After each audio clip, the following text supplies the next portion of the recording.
Tight ends. It's like butts.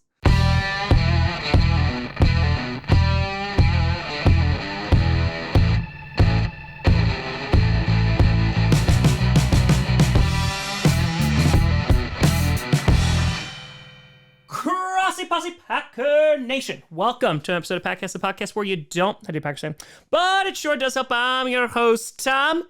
We're not getting a tight end in round one. At least I don't think we're going to. Grossi, and today we are going to break down 5 tight end prospects that the Green Bay Packers may decide to target. And I already spoke about Dalton Kincaid in an earlier episode. I could be very wrong. I truly don't believe the Packers are going to draft a tight end in the first round. That includes guys like Dalton Kincaid, Michael Mayer. I just don't think that they're going to, because they want blocking tight ends who also can go out and catch. So I think unless a prospect has both of those things and is a first round talent, I just don't see us using that pick on day one. I think the risk is just too much. It's too risky. So because of that, I've instead compiled 5 prospects from day 2 and day 3 the Packers could decide to target, because behind safety, tight end was my second biggest need for the Green Bay Packers. So with that being said, let's get into it. Starting off with our number 1 prospect in round 2, and that is Sam LaPorta, the tight end from Iowa. 6'3", 245 pounds, ran a 4.59. Blocking, not too bad, not too shabby, but had over 50 receptions the past 2 seasons and over 650 yards the past 2 seasons, and he is a threat in the passing game. Now, we have talked about this, just about everyone else has talked about this. The tight end class this year is deep. There are some great athletes here, and I think it's really only second to edge rushers, because good God, the edge rushing class is so good this year. But for tight ends, there are a bunch of guys that you could draft early and you could just hit home runs with, because they are going to be threats in the passing game. It seems like more so than usual are just really great either route runners, or they have great hands, or they're just very fluid. And I think that Sam LaPorta is one of those guys. Now, again, I don't know if the Packers are going to be like, yeah, we definitely want you, because the blocking is not necessarily his strong suit. But if they wanted to get a guy who can handle a lot of targets for their young QB in Jordan Love, they could do a lot worse than Sam LaPorta. So don't be surprised if he winds up getting his name called in round 2, and it could be by the Packers. Then the guy who I've brought up in other videos, and if there is one guy that I think screams Green Bay Packer, it is Darnell Washington, the tight end from Georgia. 6'7", 264 pounds. Ran a 4.64, but good guy. The guy's 6'7". Oh, and he blocks. And the best part is, his technique is not even like otherworldly. He is just such a mammoth of a human being that he just stops guys dead in their track. He can help you in the run game. He can help you in the passing game. And considering offensive line was like a somewhat need for the Packers, they could draft him here, and he can be the next Marcedes Lewis, who again is not on the team currently. I love Darnell Washington so much as a Packers prospect. It just makes all the sense in the world to me. And if I was to bet on one guy that fits all the needs for the Packers on day 2, it is Darnell Washington. Now, where does he lack? He doesn't have the same amount of receptions as a lot of these other tight ends, like your Dalton Kincaids, your Michael Mayers, your Sam LaPortas, because he really just hasn't had a ton. In his 3-year career, has had 45 receptions, 454 yards in 2022, and only 2 touchdowns. So again, the production is not there,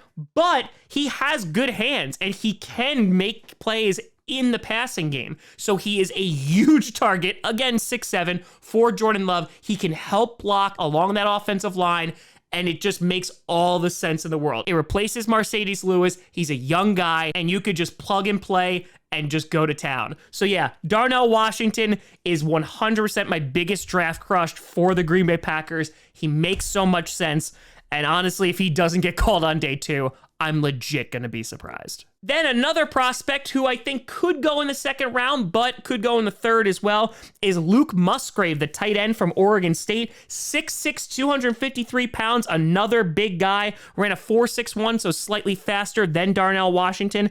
Past 2 seasons, 473 yards, 2 touchdowns.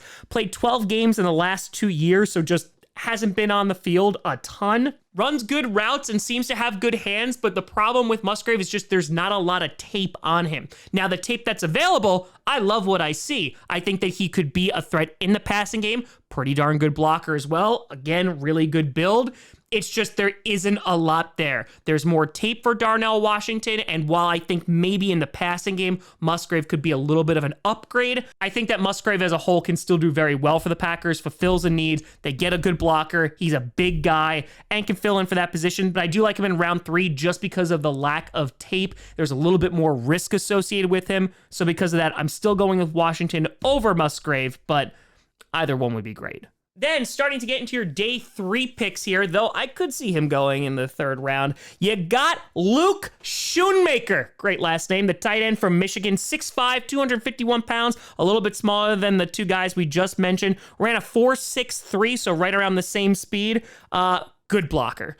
That's what stood out to me on his tape. I liked it. Definitely needs to and can develop and can get better. In 2022, 35 receptions for 418 yards and 3 tutties. Now, I don't know if he's going to be a day 1 starter, but they could utilize him in 2 tight end sets, or again, he could just sit there and learn behind Josiah DeGuara. But if I know Matt LaFleur, I think he's going to want to utilize him as a blocker immediately. Now, Shoemaker might just be the guy that's going to take a little bit longer to develop. It might take a season or 2 before we really can see what he can do. So I don't know if you're just going to put him in there immediately and it's like, oh man, our tight end situation is solved.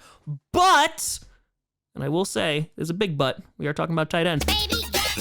But don't be surprised, and you heard it here first, folks, Josiah DeGuara could have a little bit of a breakout year. I still think tight end is an immediate need for the Packers, but Josiah DeGuara and Jordan Love, they definitely do have a bit of a connection. Josiah DeGuara has been a little bit disappointing. Of course, he had a major injury, but don't be surprised if you're going to get a little bit more out of Josiah DeGuara this year. But that being said, Shoemaker needs to develop a bit, but would be a nice guy to grab on day 3. And then finally, we got Josh Wiley, the tight end from Cincinnati, 6'6", 248 pounds.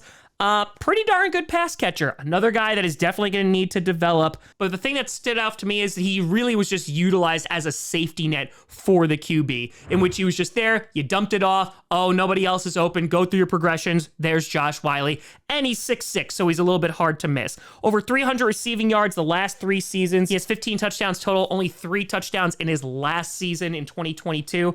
And again, this is why he's a day 3 pick. He's going to take time to develop. And he's just kind of a safer development pick in which you could say, all right, he's not going to jump on the field immediately, but can serve as a nice target, maybe in the red zone for Jordan Love if he winds up seeing snaps early. But I don't think this is going to necessarily fulfill the need. This is just maybe they draft 2 tight ends because they just don't really have any on the roster right now. But Wiley wouldn't be a bad day 3 pick for the Packers. But let me know what you think down in the comments below. I really think that day 2 is going to be the time where the Packers draft a tight end. I really think that Darnell Washington makes all the sense in the world, but they could go with a little bit of a higher targeted guy like LaPorta, or they can maybe go for a Musgrave who they could potentially get in round 3. But either way, let me know. You know, I send me at TomGrossiComedy.com or TomGrossiComedy, all social media, see down below. Check out podcasts on SoundCloud, iTunes, Google Play, Spotify, and of course YouTube. And a big shout and thank you to all the patrons over patreon.com/TomGrossiComedy and the YouTube members. But thank you so much for watching. I'm Tom Grossi. And as always, go Pack, go.